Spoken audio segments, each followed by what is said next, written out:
大家好，我係 Wilson 鄧威信啊。大概喺2個星期前啦嚇，咁喺8月10號嘅一日咧，英偉達咧就出嚟宣布咗一個幾震撼同埋革命性嘅一個消息，咁就係宣布咧同華爾街6大金融機構全部咧都係顯赫有名㗎啦。咁宣布咧同佢哋合作咧，就係將會咧喺呢個市場裏邊咧引入第三方嘅資金，個規模咧非常之大，有5000億美金嘅。咁呢啲嘅資金咧，將來嘅用途咧就會將係投資喺開發呢一個興建呢一個嘅數據中心啦，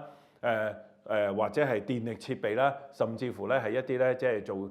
芯片嘅一啲嘅設備嗰度嘅。咁呢個消息咧的確咧係具革命性，因為呢個消息嘅宣佈咧就係等同於咧就係將呢啲 AI 嘅運算力或者 GPU 嘅運算力咧，將佢哋咧就係等同於咧就係一啲傳統嘅資產，譬如好似公路嘅資產啦，電廠啦，呢啲都係傳統嘅一啲資產啦。咁佢哋以前咧都可以咧喺個融資市場咧，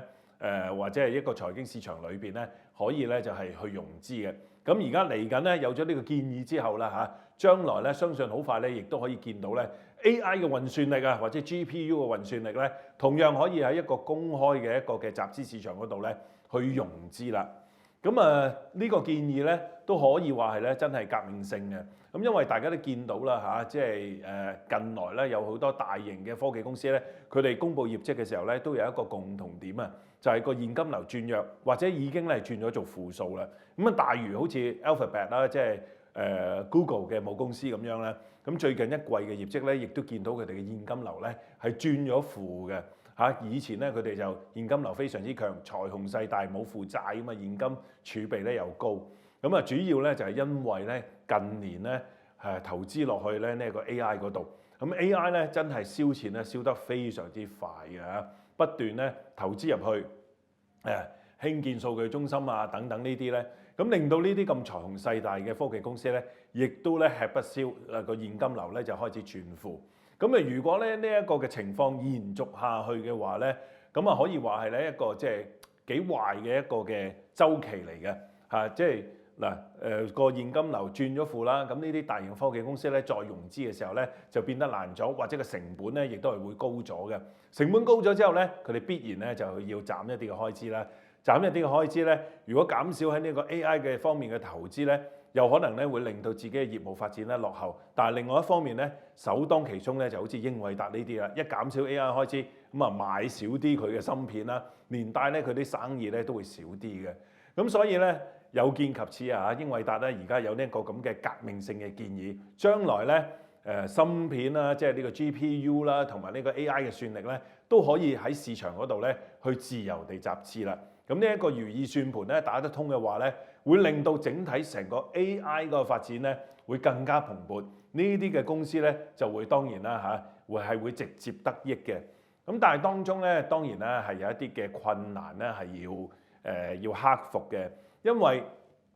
AI 嘅算力咧同傳統嘅資產，頭先我哋提到，譬如好似公路啊、電廠呢啲資產咧有一樣唔同，就係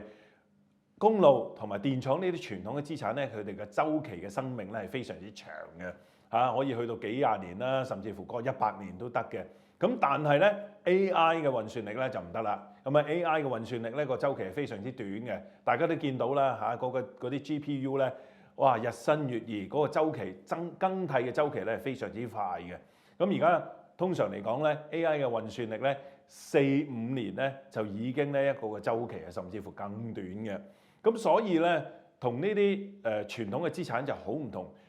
如果佢嗰個 cycle 咁短嘅話，咁將來點樣吸引一啲咧就係長期投資嘅資金咧走嚟去投資咧？譬如好似一啲嘅養老金啦，一啲退休嘅基金啦，或者一啲保險公司嘅資金啦，通常佢哋投資嘅週期都係好長噶嘛。咁點吸引呢啲大型嘅資金入去投資咧？咁呢一點咧就真係咧要克服啦嚇。咁但係如果真係克服得到嘅話咧，咁相信咧會令到咧整體成個 AI 個行業咧會更加蓬勃嘅。咁當然啦，直接得益嘅公司就係一啲譬如好似興建呢一個數據中心，興建得最多嘅就係一啲雲端嘅服務商啦，譬如好似 Amazon 啊咁呢啲咧，咁當然會直接得益啦。咁另外最直接得益咁當然啦，投資得多越落去呢一個嘅數據中心嗰度。咁當然英偉達啊呢啲做芯片開發、芯片設計嘅呢一啲嘅公司咧，亦都係會非常之得益嘅。